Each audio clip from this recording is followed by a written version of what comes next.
Hey there, besties. Welcome back to our channel. Today, we're continuing our recap of the manhwa, Philia Rose, The Prophecy of the Crown of Thorns. If you're new to this series, check the description below for links to previous episodes. Lastly, don't forget to hit that like button and subscribe if you enjoy the video. It really helps our channel grow. Thanks for tuning in. Let's get started. A few hours later, as the sun began to set, Philia Rose felt the tension increase as they approached Acantha. The carriage moved slowly through a bandit-infested area, with the bandits eyeing it with greedy intent. "Dear Lord, please help us get through this safely," she prayed silently. She wondered why they had been given such a conspicuous carriage, drawing unwanted attention. Suddenly, Dayoti urged the horses to gallop faster. "Higher!" he shouted, spurring them on as arrows whizzed past them. The bandits, alerted to their presence, pursued them aggressively. The carriage swerved to avoid the incoming arrows. Dayoti glanced sideways, seeing the bandits closing in. "Sister Lily, I think we need to abandon the carriage. Please climb out through this window," he shouted amidst the chaos. "What? We're gonna abandon the carriage?" Philia Rose cried out in panic as she took cover inside the carriage. "Duck your head in the corner for a second," Dayoti instructed her. "Do you have anything in your luggage that you hold dear?" Dayoti asked as he broke the window with his elbow. "No," she replied, trembling as she crouched in the corner. "Then there's no problem," he shouted back. Dayoti reached inside, preparing to pull Philia Rose out. As he did, she spotted the Bible given to her by the high priest. "Wait!" she called out, grabbing it quickly before moving towards Dayoti. He swiftly lifted her out of the carriage. With a practiced motion, he jumped onto the horse, holding her securely. Philia Rose cried out in pain as Dayoti drew his dagger and cut his horse loose from the carriage. That should satisfy them if they're after loot, he thought as he watched the carriage slow down, left with a single horse. To his surprise, the bandits raced past the carriage without stopping to rob it. "Brother Didi, they're still coming after us," Philia Rose shouted, pointing frantically at the approaching bandits. Dayoti, startled, glanced over his shoulder as he rode. "They don't care about the carriage?" Dayoti thought, squinting at the bandits. "Sister Lily, get on my back," he commanded. "What?" she cried out, her voice laced with panic. As the bandits started shooting arrows from their horses, Philia Rose noticed them and shouted, Wait. Wait!" She jumped onto Dayoti's back as instructed. Dayoti quickly adjusted, using his sword to deflect the incoming arrows while continuing to ride. The nun clung tightly to him, tears streaming down her face. Dayoti deftly swatted away the arrows as the horse galloped. "I can't believe it. He's riding the horse backwards and deflecting arrows," she thought, watching him with awe. I guess they have a different goal. Do I need to fight them?" Dayoti wondered as he continued to fend off the arrows. Suddenly, the bandits stopped and began turning their horses to retreat. "Huh?" Philia Rose exclaimed, both of them surprised. "What the? Why are they suddenly retreating?" Dayoti wondered aloud. He looked ahead and saw an approaching army in the distance. "We are here to welcome the Priest of Rose," the soldiers called out as they approached. Philia Rose's eyes lit up with hope, her grip on Dayoti tightening. "We're saved," she thought, tears of joy welling up. "The prince's men?" Dayoti wondered, observing the soldiers. The soldiers quickly illuminated their torches, securing the area and ensuring their safety. "Sister, look, I got you here safely, just as I promised," Dayoti said, beaming with joy. Philia Rose remained silent, her relief evident. "I hope you get struck by lightning," she muttered under her breath, cursing him. Dayoti laughed heartily as the soldiers escorted them towards Acantha. By sunrise, they reached the castle. Philia Rose was fast asleep, and Dayoti covered her with his cape, ensuring she was warm and comfortable. "Sister, we're here," Dayoti said, gently waking her up. "We are?" Philia Rose asked, rubbing her eyes. They had arrived at the gate of Acantha. Her eyes lit up with wonder. "Ah, so this is Acantha," she murmured softly. "Yes, it was a long night, but we made it," Dayoti replied with a smile. They approached the gate and came to a stop. "Maybe you should say a prayer before we go inside," Dayoti suggested. "Yeah, It could be my very last prayer if things turn for the worst, she replied. Don't say that. I'll be right beside you, Diote reassured her. I don't trust you anymore, she said coldly. 3 riders approached from the gate, their leader moving slowly. Upon reaching the gate, the soldiers saluted him. Who's that? A higher up? Could it be the prince? Philia Rose wondered as she observed him. Where is the priest? The man asked. The soldiers fell silent. Over here, sir, but, one soldier began, his expression tense. But what? The man demanded. The priest is a little girl, the soldier said. The man flinched. What? He exclaimed rudely. Philia Rose, frightened, hid behind Diote's cloak as the man looked at her with a perplexed expression. The prince? Could it be the prince? She wondered. The man's surprise was evident as he saw she was indeed a child. A little girl, he thought, his mouth slightly open. Philia Rose observed him calmly, her eyes glowing as she read his thoughts.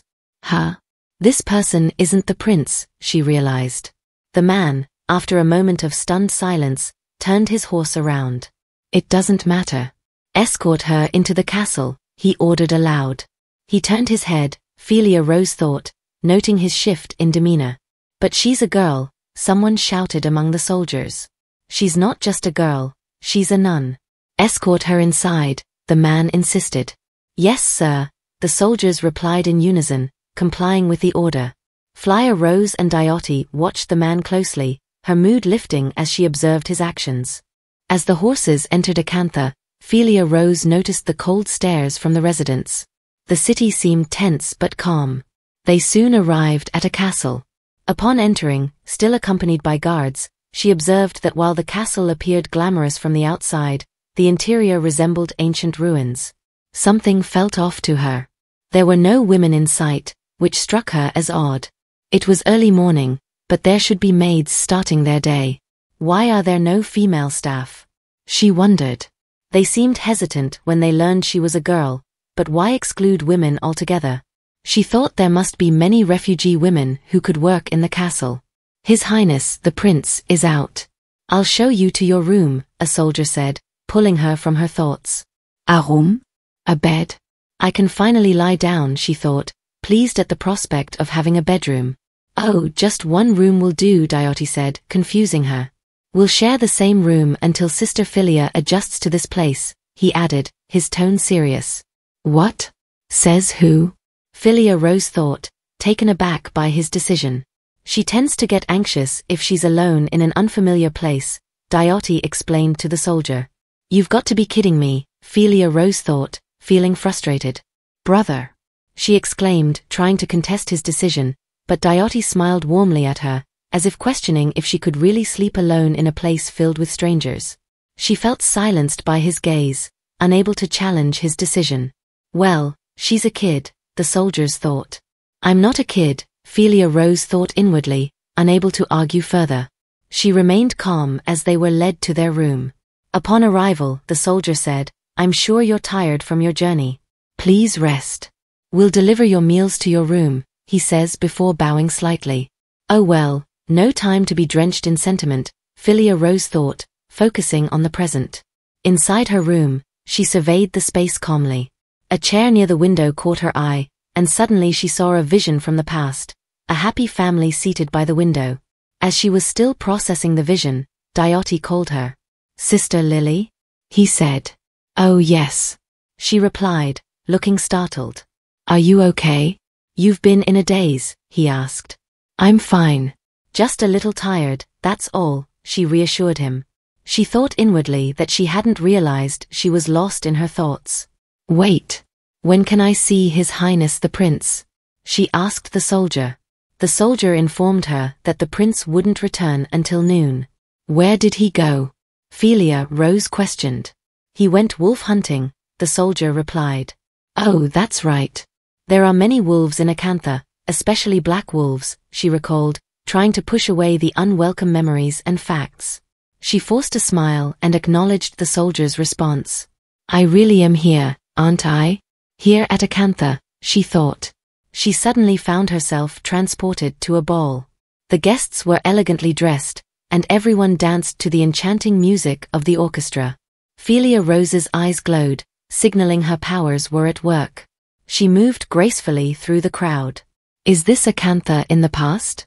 She questioned herself as she observed the ball. No, it's not as glamorous as the current Acantha, but more noble, she mused, noting the cheerful atmosphere.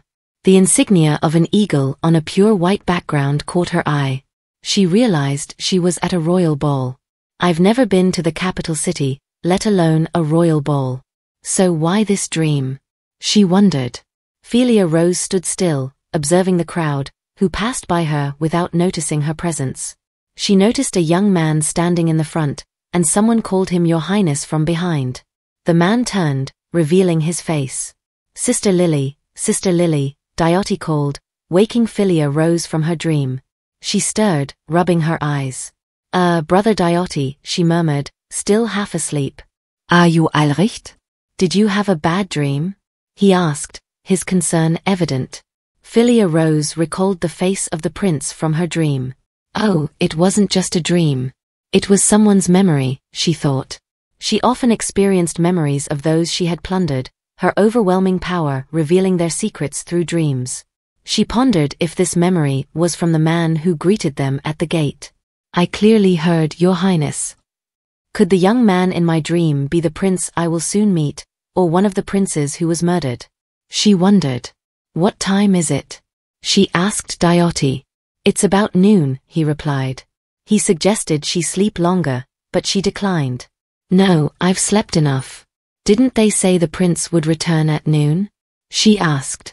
Yes, he should arrive soon, Diote confirmed. At that moment, something outside the castle drew their attention. Diote moved to the window. What's going on outside?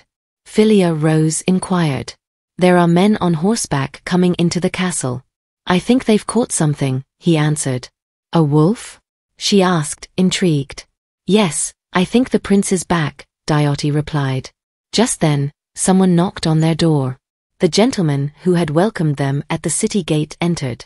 I was preoccupied earlier, so I wasn't able to formally introduce myself. I am His Highness's chief advisor, Himes, he said, bowing slightly. Philia Rose scrutinized him closely. While most would notice Himes's sharp chin, stiff demeanor, and distant attitude to her, these were mere facades. She delved into his thoughts and discovered that Himes, the second son of a prestigious noble family, based his self-worth on his noble birth and his role as the prince's closest advisor. His identity was deeply intertwined with his position and family. To Philia Rose, he appeared as a typical bureaucrat. He isn't arrogant, just stingy and old-fashioned, perhaps a bit petty.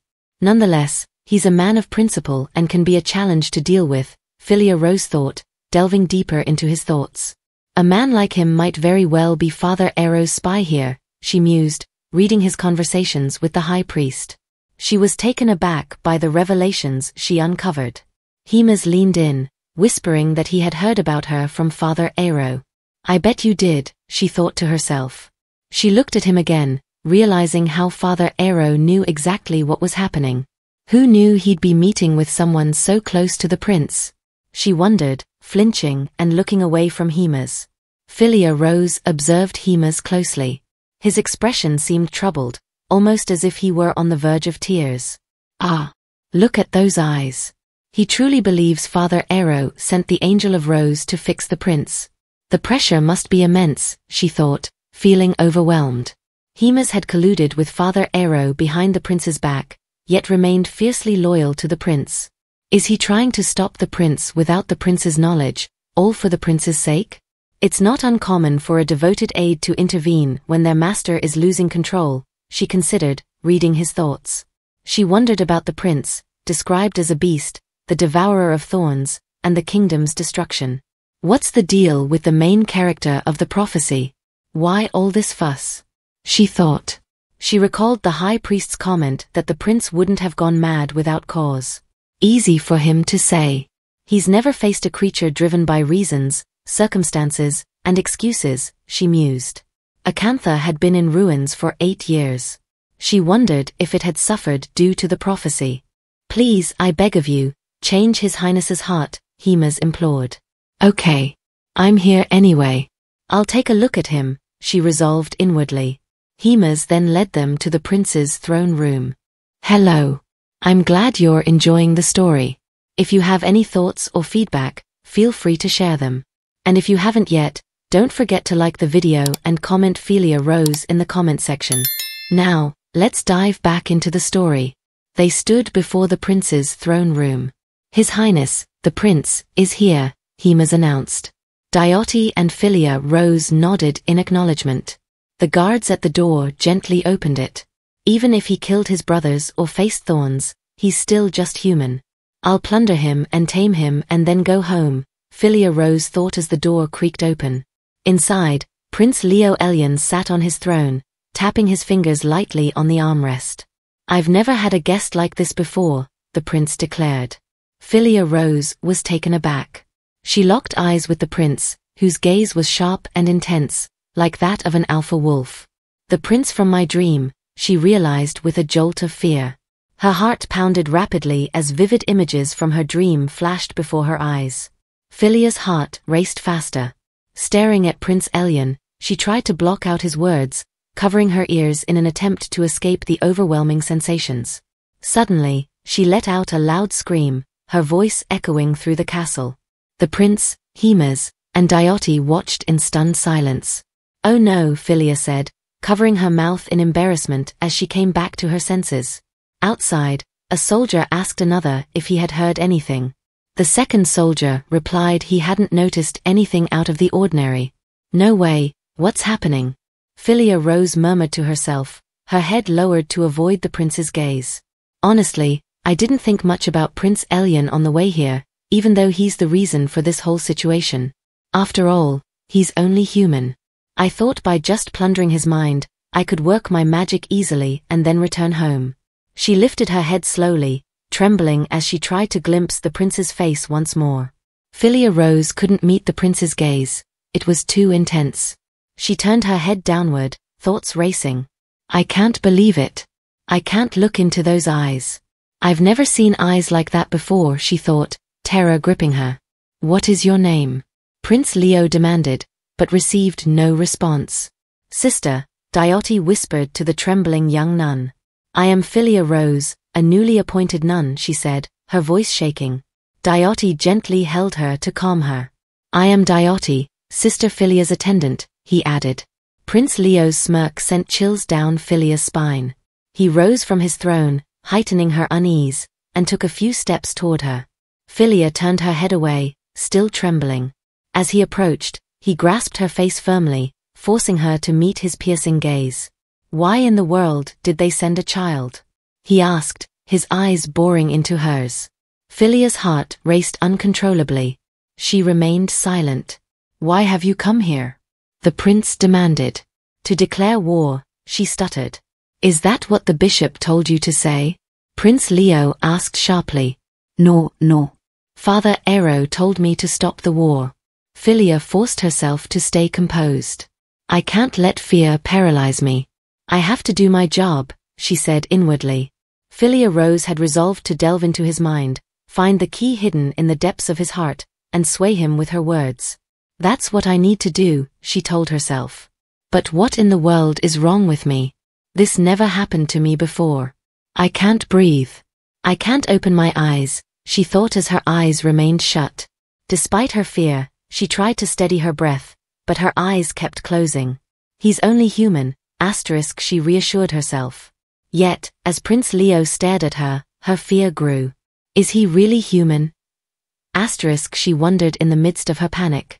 Prince Leo held Philia's face, closely observing her as she struggled to open her eyes. Well, it doesn't matter. Thank you for coming, sister. Please bless us, he said, standing upright and raising his hand into the air. He turned to Himas. Himas, notify the commanders. We shall hold the mass at sunrise in 4 days, he ordered. In 4 days, your highness? Himas asked, almost stuttering. Yes. We shall obtain permission from this young nun, Prince Leo replied. Yes, your highness, Himas said with a strained smile. No. If we hold the mass, the war begins. Sister, if we set the date for mass, it's all over, Himas thought, his tension evident. Philia Rose clutched her cloak tightly and looked away, visibly tense. Then, in 4 days, please conduct the mass and bless us, Prince Leo said with a smirk. Back in her room, Hemas scolded Philia with barely contained frustration. Sister Philia, why in the world did you agree to that date? Are you really going to conduct the mass on that day? He asked. Philia Rose buried her head in shame on a chair, but eventually lifted it to watch his reaction.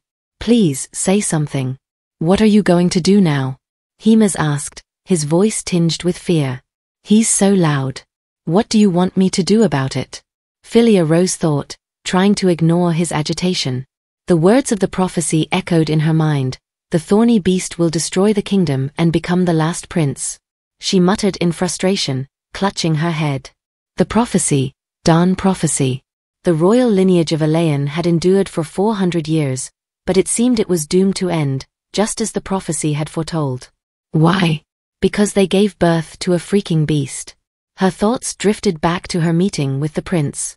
He had stretched out his hand toward her, and she noticed it was smeared with blood. Fearfully, she turned her head away. Oh, don't be scared. It's just wolf blood, he had said with an unsettling enthusiasm. A guard approached, holding a bowl of water. I hope there's no misunderstanding.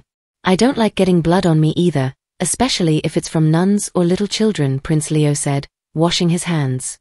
He then placed his hand gently against her head as she looked on, perplexed. You are a guest from afar. I will treat you with the utmost respect. I hope your stay is very comfortable, he said calmly. This son of a gun sneered at me and now he's toying with me? He's only human, Philia Rose thought angrily, lifting her head in defiance to banish her fear. She gathered her last ounce of pride and strength to meet the prince's gaze once more. Prince Leo watched her with a puzzled expression. I am the plunderer. To a plunderer, humans are open books, and I can read them all I want, Philia Rose thought inwardly, glaring at Prince Leo and trying to pierce through his thoughts despite her fear. She studied him intently, but the more she tried, the more she realized he was no ordinary book. He is something grotesque, something I've never seen before. A pitch-black abyss, an unending cave, an endless darkness. Hemas's voice suddenly cut through her thoughts. Sister Philia, he yelled, pulling her back to reality. I trusted Father Aero's every word, but if you yield so easily to His Highness. Hemas's voice trailed off as he stomped his foot angrily. He was abruptly interrupted by Philia. Brother Didi, she called out to Diote. Yes, Sister Lily? Diote responded. Tell this old man to leave, she said, pointing at Hemas. Feeling ashamed, Hemas left the room. The guards watched him with shocked expressions as he exited. Philia Rose clutched a pillow tightly, her frustration boiling over. She screamed into it, almost ripping it apart. Fine, I give up. I've lost to the beastly prince. What is up with that prince anyway? Is he even human at all? She herself questioned inwardly. This is the first time I am failing to plunder, the first time feeling this fear. So of course, I'd go crazy if the guy keeps nagging me about it. Diote looked on awkwardly. What did the pillow ever do to you? He thought as he watched her outburst. That old man making me do this crap. Burn in hell? She cursed inwardly. The mass is in 4 days, so I know I don't have time to kick and scream, she thought.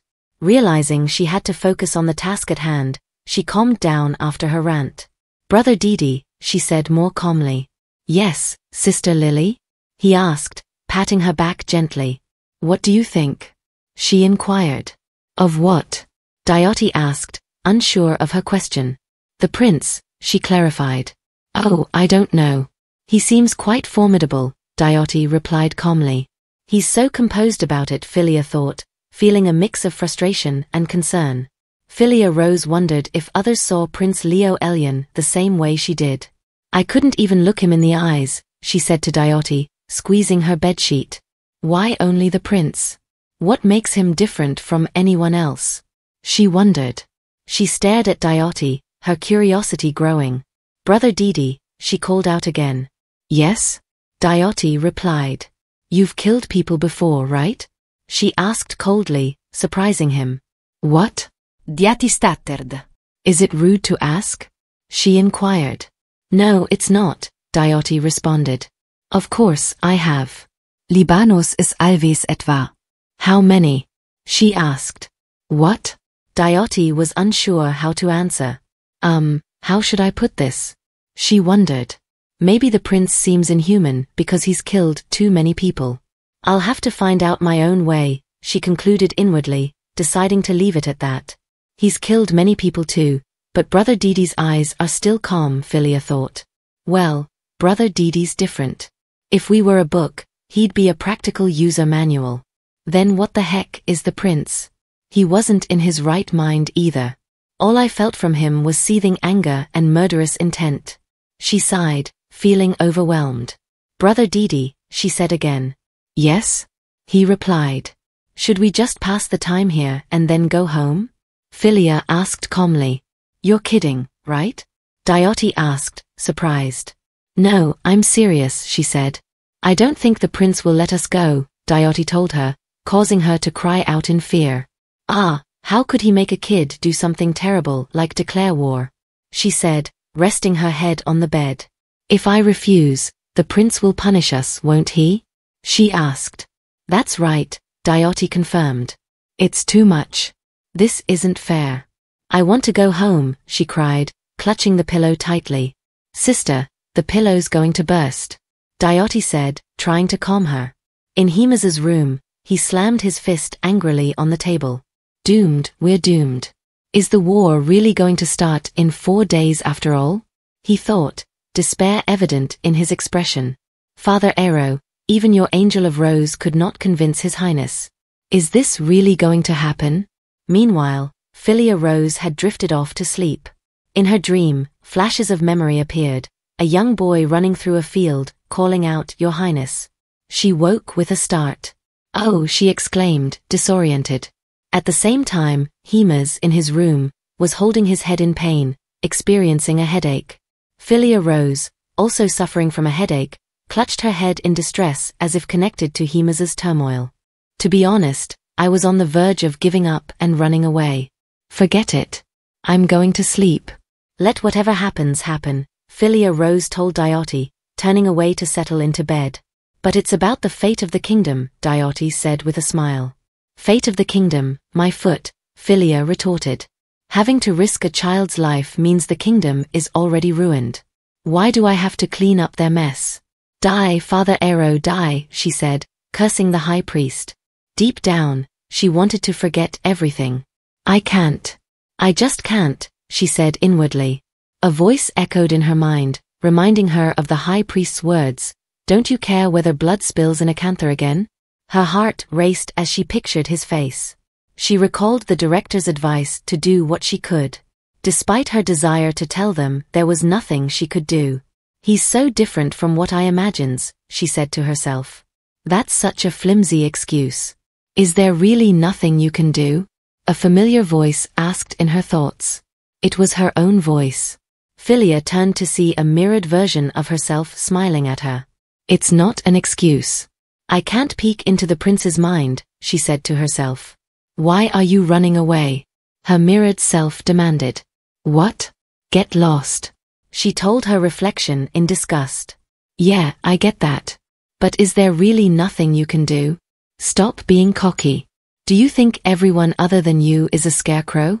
That your so-called plundering is the only answer? Her mirrored self asked her while she poked her. You are only human too, it whispered with a strange look. Stop. Please stop. Why are you doing this to me? Leave me alone, Philia screamed inwardly, waking up from her sleep.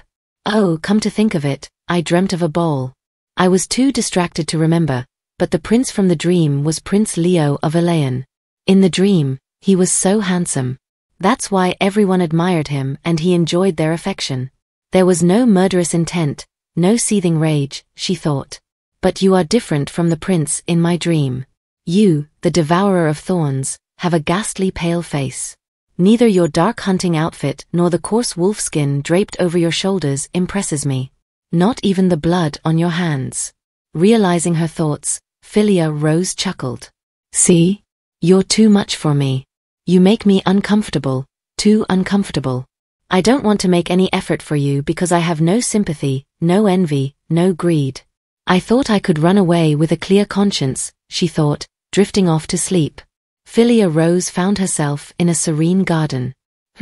This feels nice, she thought as she heard a bird chirping above. Looking up, she saw a boy in a tree, holding a bird that pecked gently at his finger. It was Prince Leo, still a small boy. Philia Rose felt a pang of emotion. The sight of him smiling was as beautiful as autumn apples in the sun or ocean waves sparkling at noon. For him, I could do anything. Whose emotions are these? She wondered, sensing the feelings of the dream's owner. Your Highness. I know you're up there. A man called out, startling the boy. Stop yelling. You almost made me fall, Prince Leo said, sticking out his tongue. Please stop fooling around and come down. You have your history lesson today, the man shouted. The man was Himes, the prince's right-hand man. Prince Leo swung around, preparing to fall from the tree. Himes ran beneath the tree, trying to catch him. Your Highness, he shouted, reaching out. But Prince Leo didn't fall. He hung from the tree branch, laughing at Himes and sticking out his tongue. Hey! Himes made the prince fall from the tree. He killed the prince. Leo jested.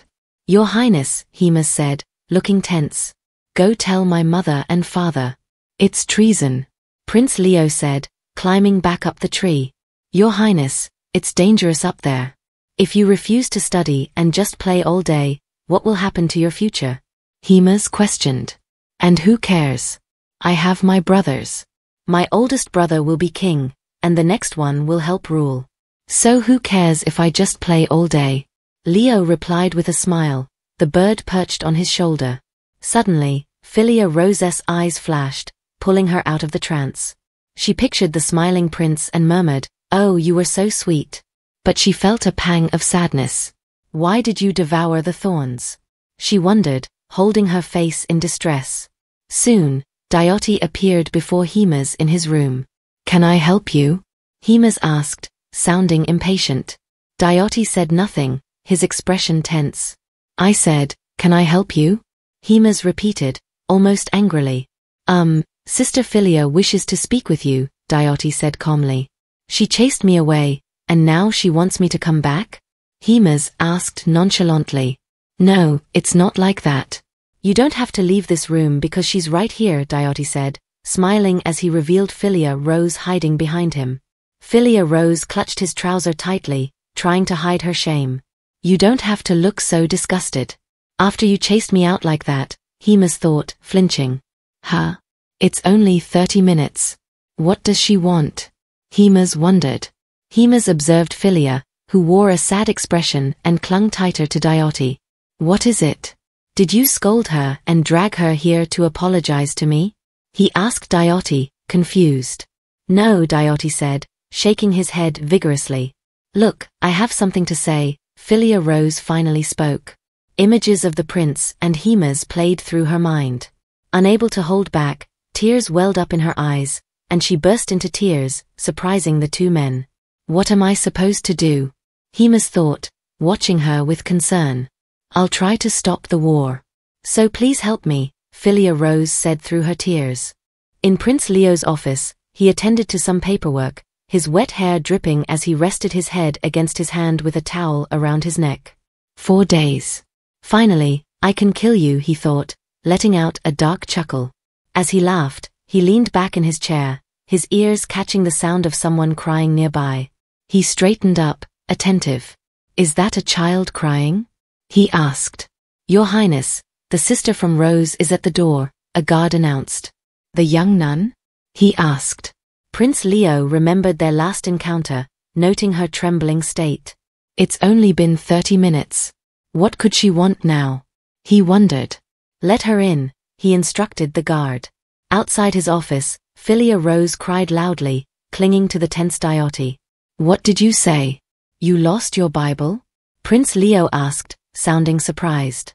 We were actually attacked on our way here, and I think she lost her Bible in the commotion, Diote explained.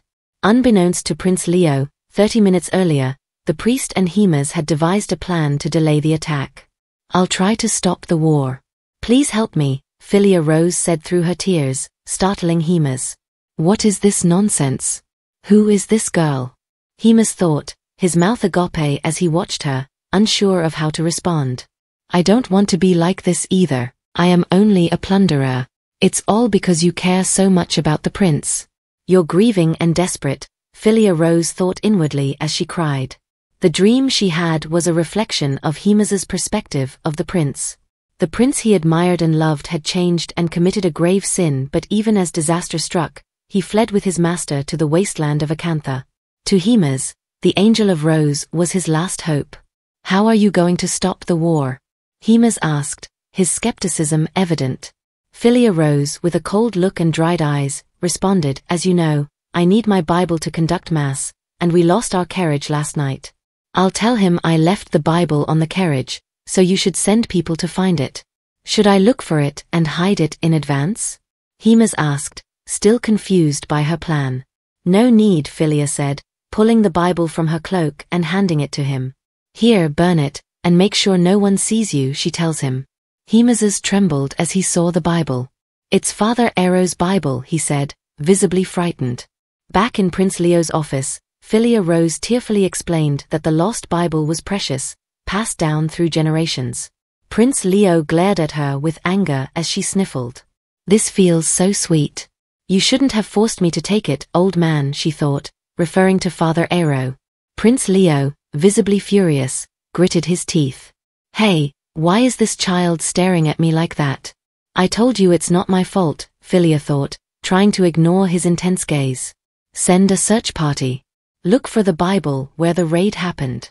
Leo commanded. Philia Rose felt a small thrill of satisfaction. It should be reduced to ashes by now. I'm really not sorry, Father, she said inwardly. The Bible needed for the Mass should be burned to a crisp by now. The conservative church won't easily replace it, so it'll take months to navigate the red tape. This buys us some time and angers the prince, which is just a bonus, she thought. I do feel a little bad about this. I didn't want to do this, but the one you love pushed me to do it. Since this is how things are turning out, why don't I try to pull the thorns out of your neck, beast?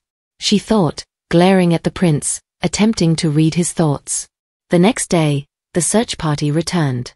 Hemas read the report with a troubled expression. The search party only found the wreckage of the carriage, he said. Did they find any of my luggage? Philia Rose asked anxiously. No, it seems the refugees scavenged the site, Hemas replied. Philia's face fell.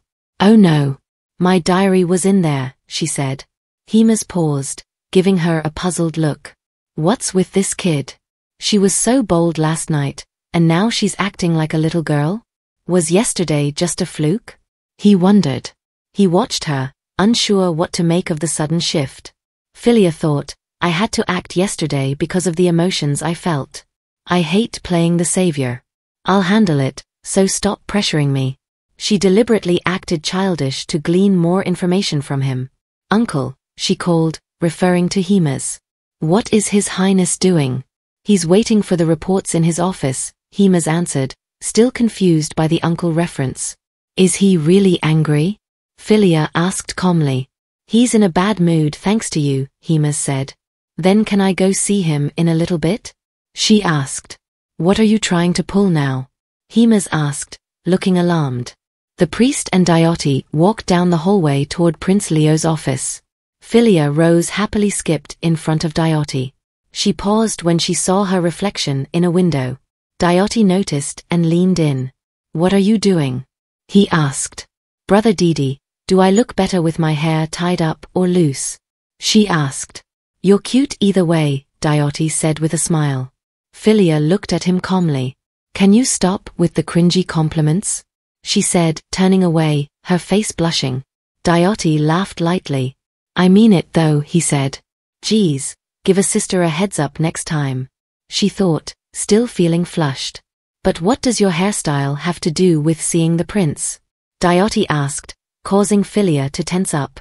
At least if I'm cute, maybe he won't be as mad at me, she said, hoping her appearance might soften his mood. Thank you for joining us on this incredible adventure. If you enjoyed what you watched, please consider liking, subscribing, and ringing that notification bell. Your comments mean the world to us and help us improve. The next episode promises even more excitement and unexpected twists, so stay tuned as we embark on this thrilling journey together. Keep the anticipation alive, and we'll catch you in the next episode.